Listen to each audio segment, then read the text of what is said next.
Operation টেবিলে রোগী একজন, কিন্তু লাশ বের হলো ৩টে। চিকিৎসা বিজ্ঞানের ইতিহাসে এটাই একমাত্র অপারেশন যার মর্টালিটি রেট ৩০০%। ১৮৪৬ সালের লন্ডন, তখন আনেস্থেশিয়া বা অবশ করার ওষুধ ছিল না। অপারেশনের মানেই ছিল জ্যান্ত মানুষের নরক যন্ত্রণা। সেই নরকের রাজা ছিলেন ডাক্তার রবার্ট লিন্টন। তার উপাধি ছিল দ্য ফাস্টেস্ট নাইফ। তিনি মাত্র ২৫ সেকেন্ডে মানুষের পা কেটে শরীর থেকে আলাদা করতে পারতেন।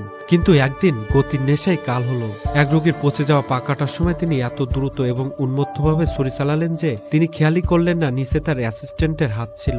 এক কোপে রোগীর পা এবং অ্যাসিস্ট্যান্টের আঙুল দুটোই বিচ্ছিন্ন হয়ে গেল। ফিনকি দিয়ে রক্ত ছুটল। বিভৎসতা এখানেই শেষ নয়। ছুরি ঘোরানোর সময় পাশে দাঁড়িয়ে থাকা এক দর্শকের কোট কেটে যায়। সে দর্শক ভাবলেন তার শরীর কেটে দু টুকরো হয়ে গেছে। রক্ত দেখার আগেই প্রচন্ড ভয়ে হার্ট অ্যাটাক করে ওখানেই মারা গেলেন। আর বাকি দুজন কয়েকদিন পর গ্যাংগ্রিন আর ইনফেকশনে পচে মারা গেল সেই রোগী এবং অ্যাসিস্ট্যান্ট। অপারেশন সফল, কিন্তু সবাই মৃত।